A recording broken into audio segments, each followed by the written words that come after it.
Star Wars 7x7 episode 1851. Today, a summer rewind episode in honor of Anthony Breznican and all the incredible work he did in Star Wars journalism while he was with Entertainment Weekly.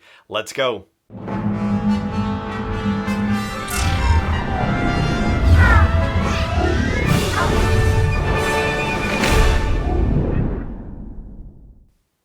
Hey Rebel Rouser, I'm Alan Voivod and this is Star Wars 7x7.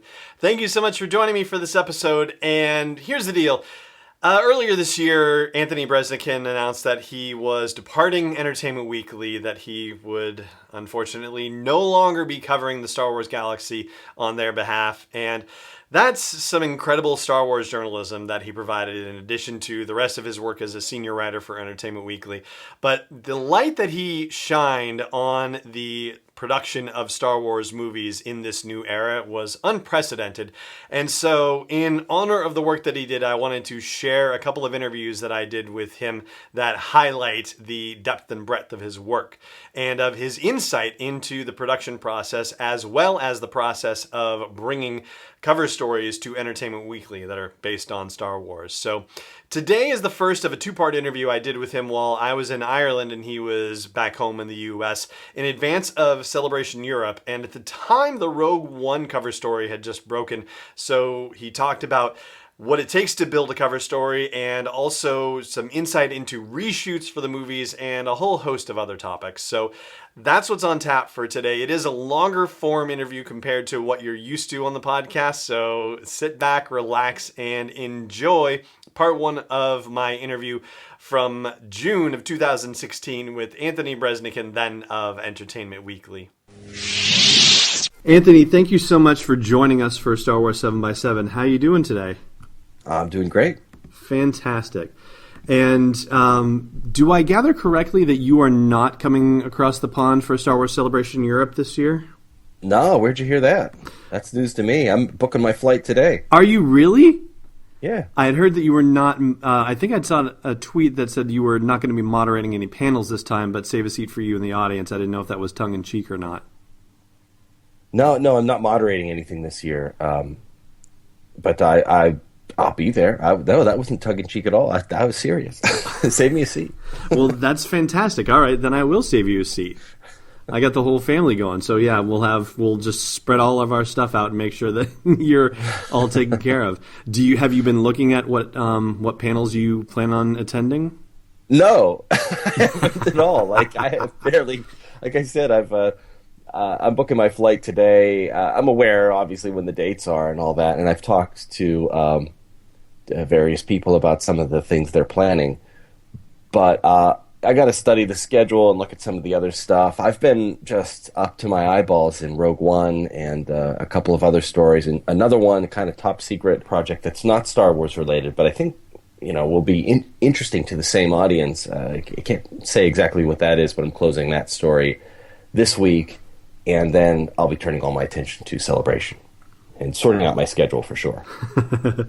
So, since you brought the Rogue One story up, let me ask you how this came about. I mean, of course, there were reports about the reshoots that were happening that broke in page 6 of the New York Post, and then there were rumors abounding about what the reshoots actually meant and whether it was going to be 40% of the film, 50% of the film. Oh, it's just Mads Mikkelsen chiming in saying they're just touching up things here and there.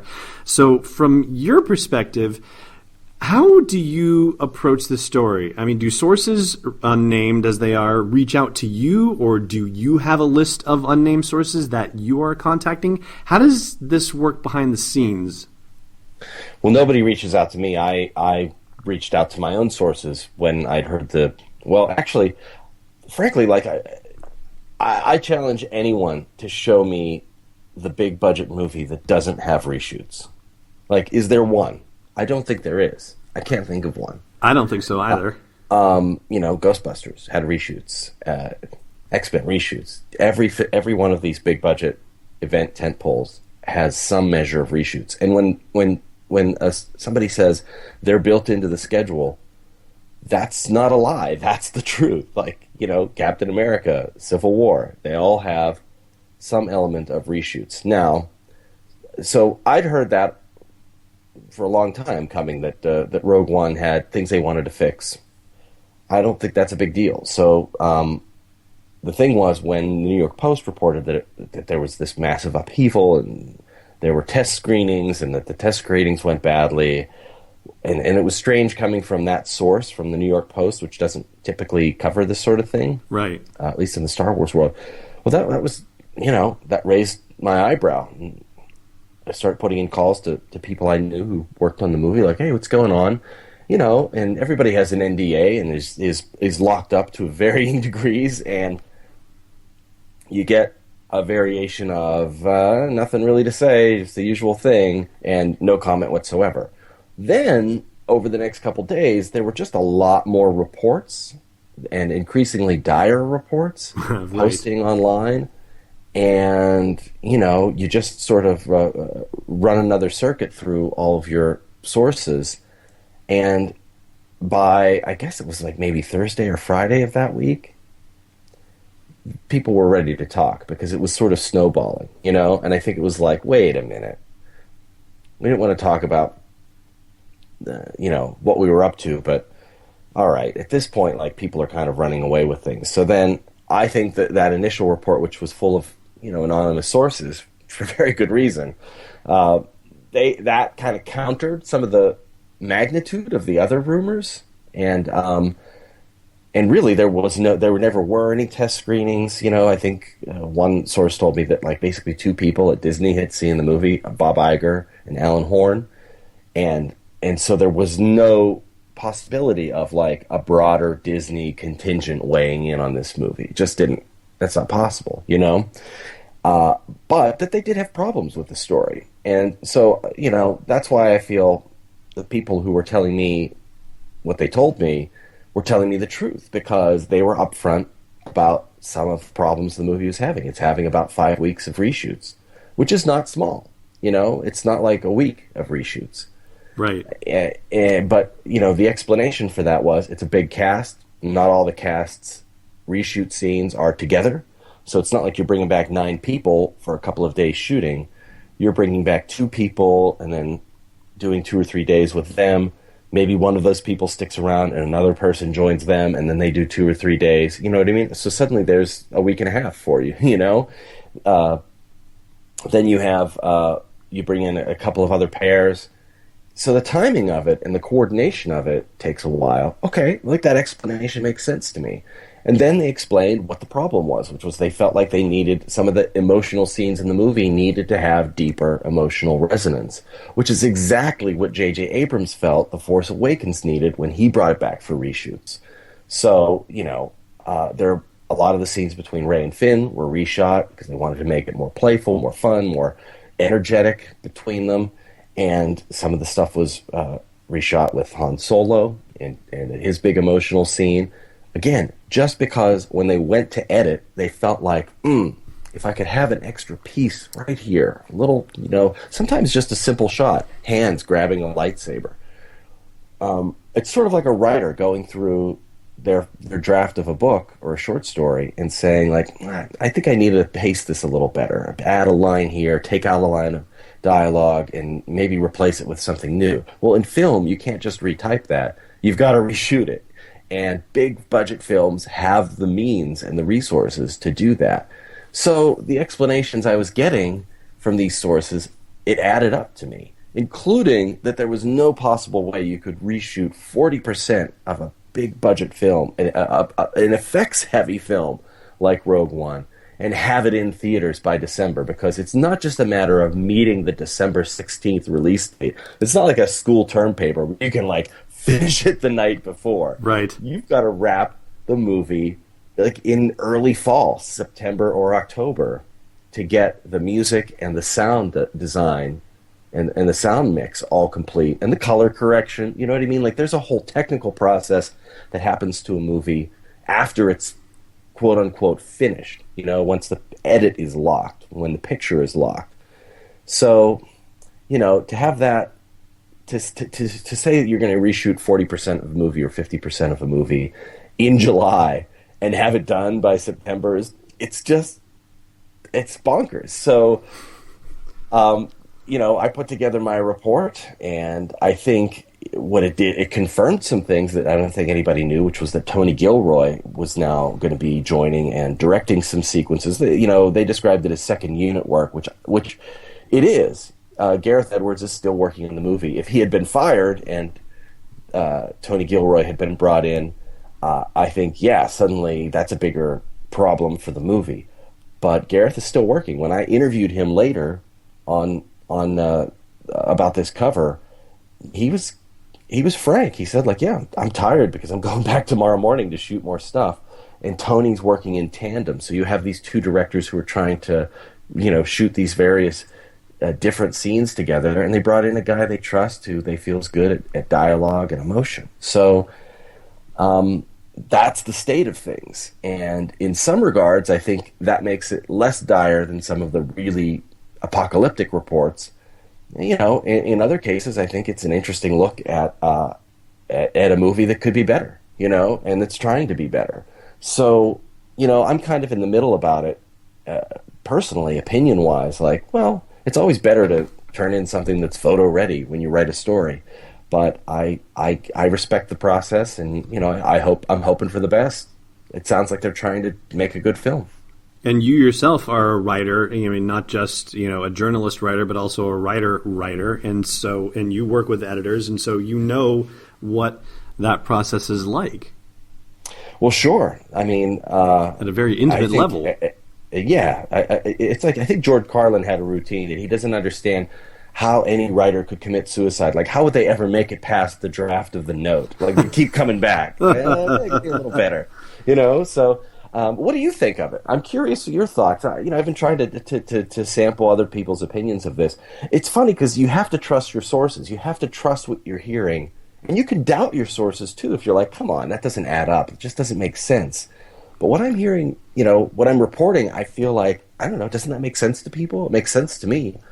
It's convincing and persuasive. So when I finally got a chance to talk to Kathleen Kennedy and Gareth Edwards, they were also upfront. Like, I don't think they really were dying to talk about the reshoots, but they explained, we wanted to punch up the action. We wanted to deepen some of the character beats. And also, I think, fix a few little, things that just didn't make sense. Sometimes when you're writing something, you have to think, okay, at what point do I have to stop holding the audience's hand and guide them?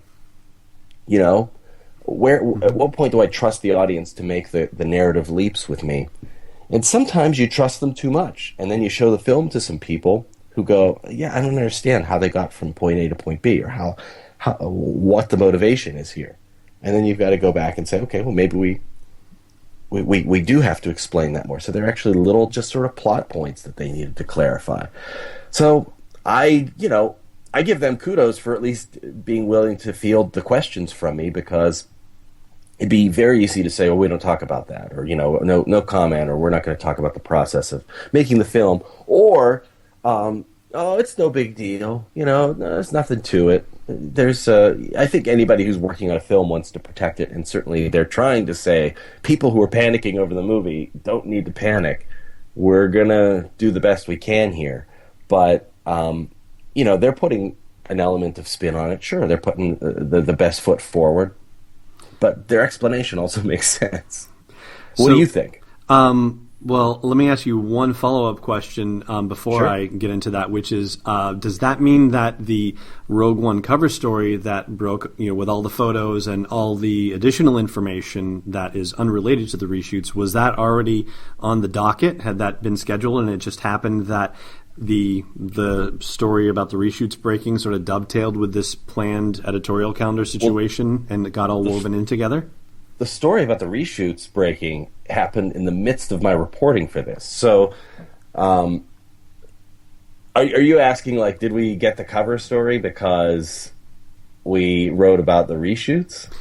No, I think what I'm wondering is, since you mentioned spin being a part of this whole situation, and I think what happened is a classic PR thing where a one-day story became a 5-day story, and they finally said, okay, we actually have to get out ahead of this because it's not just going to die down. And that whole 40% thing, I heard it and I thought, the only way that makes sense is if they said, okay, there are 120 pages in a script, and so on 48 pages of that 120-page script, there are changes that we're going to make, even if it's just Right, adding yeah. a shot of somebody's hand on a blaster or something like that. Like, all right, that's one page out of 120, and let's count them all up or something like that. That was the only Right. thing that made sense to me. But I guess that reminds me of the Naked Gun, where it's like, well, he's got a 50-50 chance of survival. Of course, there's only a 10% chance of that. yeah.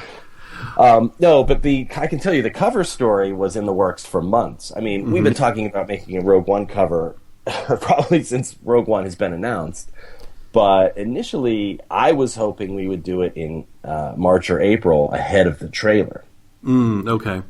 We weren't able to coordinate that for a lot of reasons. Partly just because we have other cover commitments, and I think the timing didn't exactly work out for that. But It was still also, earlier than what you did for The Force Awakens, I think. Am I right? Was what? I think the first big thing about The Force Awakens happened in the fall preview issue, which was in August of last year. That's right. That would have been that usually comes out mid-August. Yeah. And that was the first cover story. Now, it's nowhere near the first time we wrote about the movie. Oh, but, gosh, no. They also, but here's what I'll tell you, is that the Star Wars Celebration last year was not in July. It was in March. April. So what you had in March was the great big rollout of that, and we had big features in the magazine as a result of that, of course, and then I moderated that panel. So I would say, yeah, we had a trailer for Rogue One, but we didn't have that big 3-ring circus, So there had been talk of maybe doing it in March or April, the EW cover story. Like I said, that didn't work out, and then the timing came to June. And of course that's right before Celebration. So, it kind of matches up. But yeah, that was in the works for months. I was in the process of trying to set up interviews for the Rogue One cover when all of this news broke, and reaching out to people. And, I've got my sources from the previous movie, and have connections to this movie, and I did my best to reach out to as many people as I could to try to figure out what's exactly going on here, Yeah, and there was a cynical part of me that thought to myself, well, the way Lucasfilm might decide to get ahead of the story is to say, here's all the information about the reshoots, and we'll have a couple people come out and talk a little more frankly about it. And by the way, let's also drop all this other stuff on it at the same time and get the conversation moving forward in a different direction. No. This was always, the cover was always in the works. And I said, almost came out a little earlier. But the timing of it in the summer, that's been set for months, frankly. That was because we plan out our covers months in advance. Unfortunately, sometimes things happen, like Prince dying. Yeah, that just kind of shakes things up. Now we've got to push a cover, and it's like those games. You remember those games we had when we were kids? I don't think they still have them today, but where you're sliding around the little squares to make a puzzle, and there's one open space, and you're trying to make the face or something, make whatever the puzzle is. Right. It's kind of like that with covers, is you have maybe one open space that kind of shifts around, and then you have emergencies where you've got to pull something and slide it around. But was always, we were talking about doing it in the spring, and then it became locked for this date, and that was never going to change. I think what threw a monkey wrench into the situation was the fact that this New York Post story broke and made a big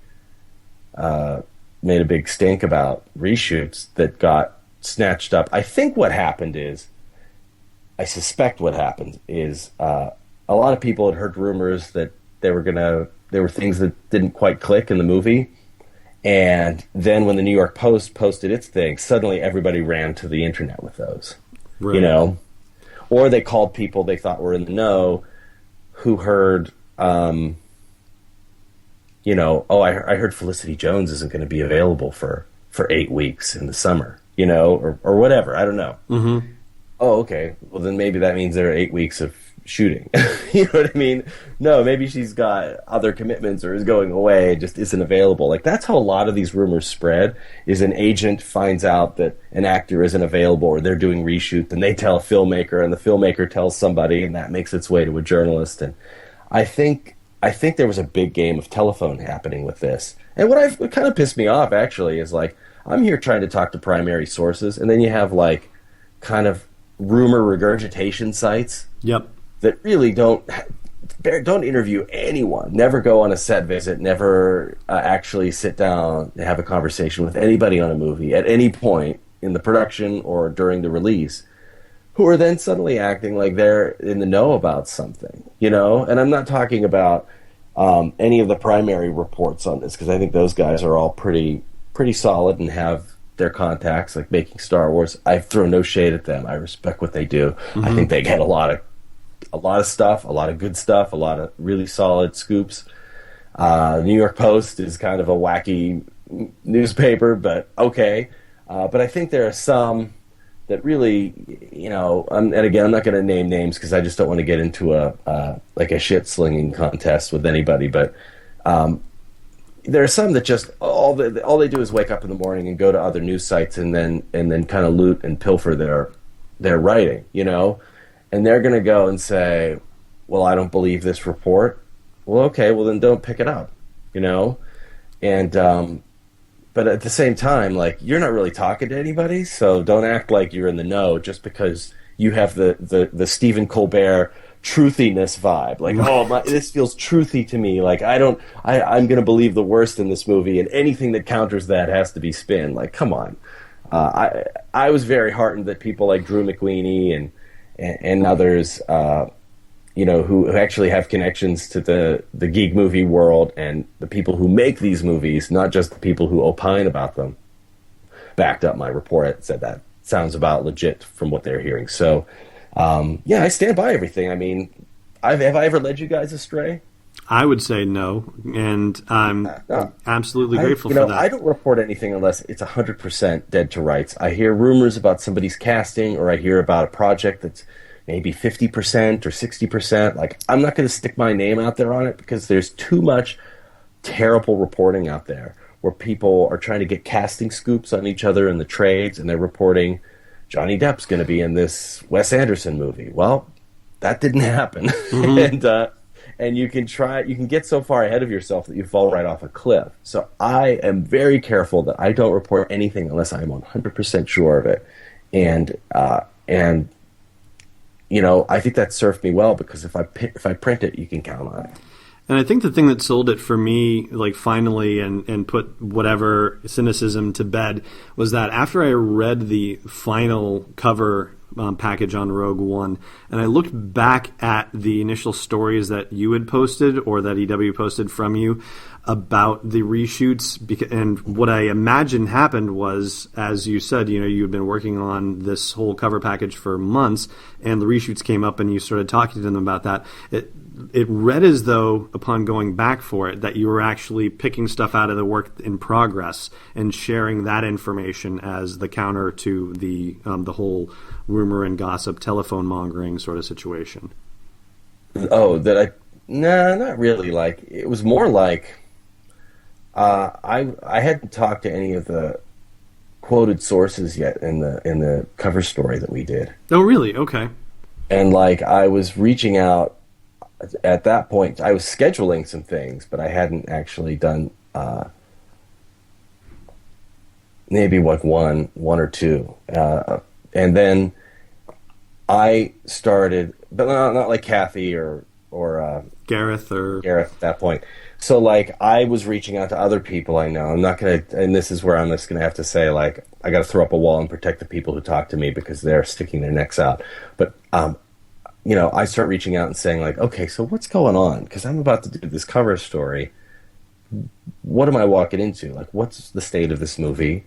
And like I said, at some points I would get a comment or, you know, like, sort of a terse email response, like, I can't get into this, or something like that. Other times, like, yeah, let's talk in a day or two. Let's maybe I can say something. And then gradually I picked up some information, but like, you know, I check around and try to find out, like, what am I walking into? Because then when you sit down with a primary source on the record, you want to be like, you know, meet the press. You want to be loaded for bear and have your ducks in a row, to use two animal metaphors, right. But like, you want to know what you're talking about so that you aren't spun.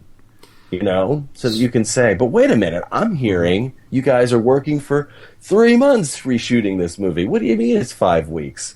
But the story's kind of matched up.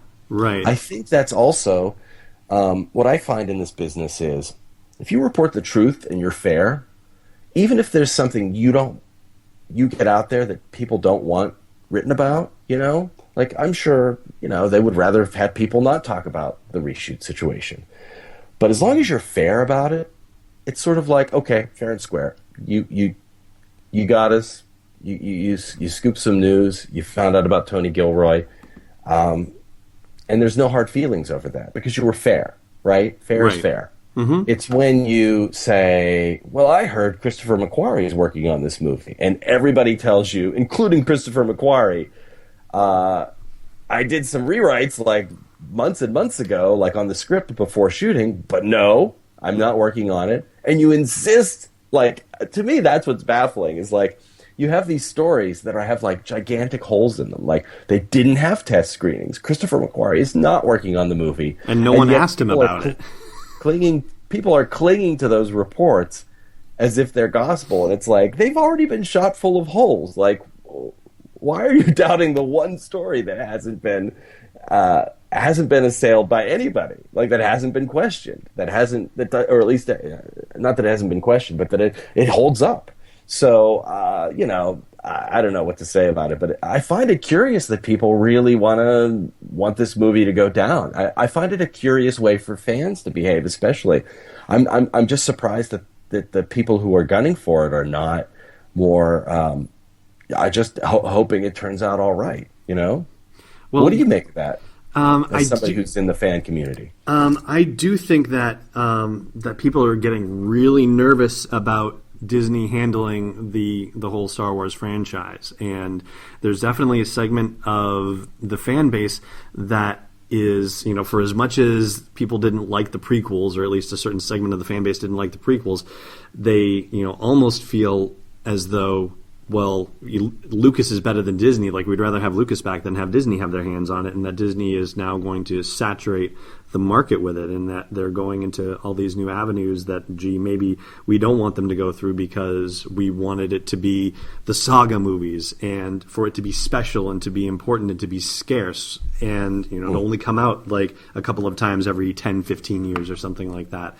We were all trained to have the Star Wars movies delivered in a certain fashion. And I was talking with Chris Taylor last month, and he talked about how when Lucas was originally planning the prequel trilogy, that they were going to come out one after the other, like Peter Jackson did the Lord of the Rings trilogy. And, that would have been an entirely different situation. But I think we got trained for this sort of very precious way that Star Wars movies are delivered in fandom. And I think a lot of people who are very vocal in the fan community want it to stay that way and are purists about it. And like many other things in life and politics and sports and all these other things, you get a very small vocal fan base and they can steer the conversation sometimes. Yeah, I guess so. I think maybe we're getting a little spoiled too. What do you think of that? Spoiled that we're going to have so much that now we. Yeah, I think when you get a new Star Wars movie every year, that it's easier to develop a kind of cynicism about it. It's kind of like if you got to go to Disneyland every weekend. It's sort of like I don't know. Maybe it's too much. Maybe there's a limit to the amount that people want, because Marvel has its movies. They come out two a year, and people seem to be enthusiastic about that. But they're very different characters. I know it's the same universe, but they feel very separate from each other. And I think that's the experiment that they're doing with this film. They're trying to make it a war film, and that's the other thing. I know fans were worried, like, oh, it's not going to be a war film because of the reshoots. Right? They might be adding jokes. Like that might be happening. They might be adding moments of levity. I actually think that one of the primary factors that led to the concern about Rogue One was Batman versus Superman. That you've got a film that's heavy, perhaps. And again, I haven't seen it, so I'm kind of speculating here with you. But the industry itself looked at Batman versus Superman and said, okay, what's the takeaway we can all learn from this? And that's, okay, audiences don't seem to want the grim, dark superhero story, right? They don't want the dark thing. The gritty. Maybe. Do they or do they not? I think they're open to it. Was that not a huge complaint about Batman versus Superman? I think I heard a lot of the complaints being it was just handled in a very ham-handed fashion overall, and it just didn't seem like it was put together very well, and that it sort of overplayed its hand a little too much in the scenes where it had Cyborg and the Flash and all these other things previewed, and it was like, oh, they basically slipped a preview for their next 4 movies in here, and it was just so blatant in the way that they handled it that but you cannot deny there were huge complaints about Superman being joyless. He's not taking any happiness in saving people. He's not flying around with a smile on his face. There is no way you're going to convince me that there were not complaints about the darkness of Batman versus Superman. And I think that that's something that people at various studios, not just Lucasfilm and Disney, kind of stepped back and looked at and said, okay, are we giving people what they want with this? So with Rogue One, what I find interesting is when I talk to Kathy Kennedy and Gareth Edwards on the record, like this is for the cover story. Like, tell me, what is this movie? And they say it's a war movie. It's gritty. It's a soldier saga, a soldier story rather, separate from the saga films. Like, if they were changing the tone of that, wouldn't they say, actually, no, it was never going to be a soldier story. It was never going to be a war film. It's always a Star Wars film. But instead, they kind of doubled down on the promise they made initially with the movie. So when they say that, I think, okay, here was their chance to pivot and change course and change direction, at least in terms of the narrative that people are expecting. But instead, they stuck to it. So that leads me to think that's what you're going to get, because why sell it if that's not what you're going to get? Now, do I think it'll be as heavy as Saving Private Ryan or Band of Brothers? No, I think it'll be the Star Wars version of those stories, which is a little lighter, a bit more fantastic, but essentially a battle story set in the Star Wars universe. And I think it's the expectation more than anything else. I mean, I think, with Batman versus Superman, I think you can expect Batman to be a little more grim by comparison, but if you put Superman in there with him, like, you have to have the lightness of Superman, because he's always been sort of a lighter character. And I think probably some of the complaints about Man of Steel originally were that it was just, too heavy-handed and too grim in that sense. And I think when you bring up the Marvel movies, they kind of set up the expectation from the get-go that it was going to be 2 or even 3 movies a year. Like, they conditioned their audience for that expectation. And so now also, you're being broken out of that fans. Expectation with Star Wars.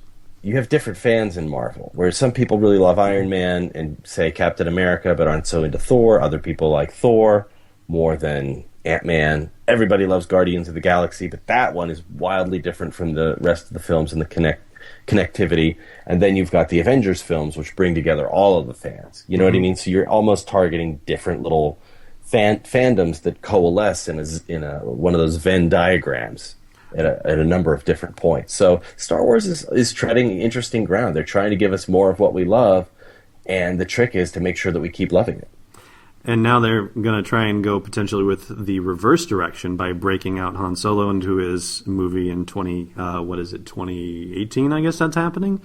And if it's really true that it's a Boba Fett movie in 2020, if they're even thinking about still doing that, whatever the shelved Josh Trank project was. For a long time, yeah. Mm-hmm. Yeah, so, I mean, they're trying to reverse engineer that process, basically, and seeing how it works. And, so people are having their expectations messed with, ultimately, is what it comes down to. And the situation then becomes, how loudly are people going to complain about this, and what does Lucasfilm have to decide to do in managing that perception window, managing the perception of the franchise and the things that they're doing with it in a way that they still maintain an active and beloved fan base and still court the new viewers. And also, probably the most confusing thing of all is, going back 34 years, how do people who are casual and new to the franchise, make sense of Rogue One in light of The Force Awakens? How do they manage that expectation?